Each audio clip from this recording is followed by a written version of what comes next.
All right, President Trump is talking about the fact that the trade war with China is maybe going to go away, but there's actually no sign that it's going to. The trade war is ramping up with China over something called rare earth minerals. Let's listen to what the president had to say about it. China would love to make a deal with us. We had a deal, and they broke the deal. I think if they had it to do again, they wouldn't have done what they did.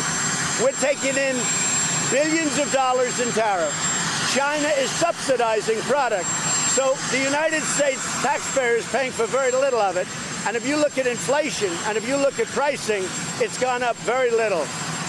The tariffs are having a devastating effect on China.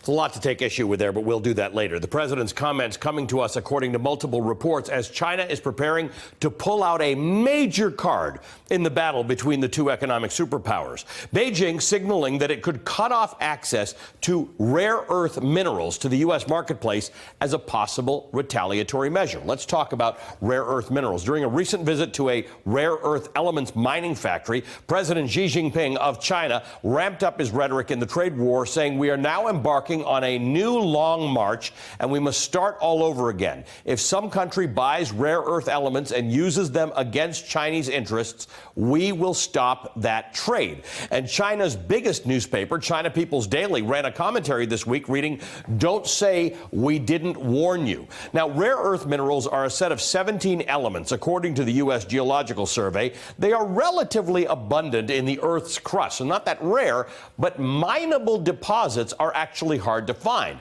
And they are vital to all sorts of items, from cell phones to headphones, cars, electric batteries, energy-efficient lights, medical equipment like MRIs and X-rays, defense and exploration, space shuttles and guided missiles, even crude oil processing. And here's where China's power in this area comes into focus.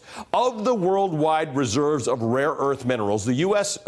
Geological Survey reports that China holds 44 metric tons of rare earth elements. Their mining output added more than 100,000 metric tons each year over the last few years. The United States, on the other end, is sort of at the bottom of this list, 1.4 million metric tons. Let's talk about this some more with NBC News technology reporter Jake Ward. Jake, just give me a little on this. Why does China so dominate the market in these rare earth minerals?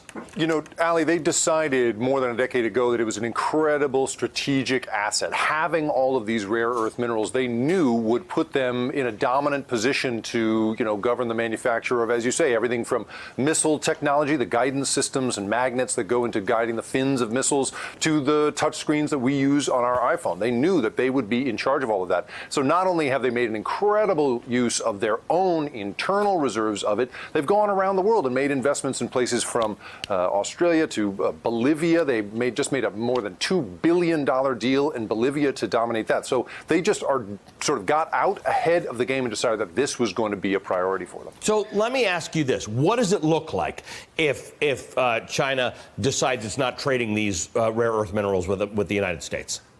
It is a huge problem, and it's a problem for sort of a couple of reasons, one a little more subtle than the other. The first is, first of all, we just could not get those minerals into our products if they cut them off. Not only do we make all of our products in China, right? We get our iPhones manufactured there and all of that stuff, the lithium batteries that go into our cars, all that stuff gets made in China. We then bring it to the United States, and then we have to send it back to them to have it recycled and disposed of. So all of that happens in China. That's a big problem. Now, if they cut it off, we could, in theory, get it out of our own soil. California, where I am right now, has enormous quantities of this stuff. But there's only really one mine of industrial proportions in California, and it has to send all its stuff to China. That's right. It has to send everything to China to do the processing. And the reason is our environmental standards are so much higher than China's are. It is an incredibly destructive and poisonous process going through the incredible amount of soil you have to go through to get these minerals out of the earth. And so we just don't abide by those standards. We won't poison our croplands the way China has been willing to. And that's part of why they've become the world leader here. So we would have to somehow figure out how to get it out of the earth without poisoning all of the communities around those mines in order to make it happen. Should we be doing that? Should we be sitting around figuring out ways to increase American supply and processing of rare earth minerals? Or if Here's you what add I would up, suggest. I I put would up on the suggest- screen, we had yeah. Brazil, Vietnam, Russia, India, Right. Australia. They all have more than we do of mineable rare earth reserves. Well, here's what some very forward-thinking people have been suggesting, and this is what I think would be a really good start, is let's start recycling them ourselves. If we start thinking of American cities as, you know, the center of a localized recycling regime, you could create amazing middle-class infrastructure out of disassembling the phones that we get rid of every couple of years, disassembling the car batteries that come back from the shop, right? Get those minerals out of them and reuse them. People have said that you can recycle them without having to do all the destructive mining involved.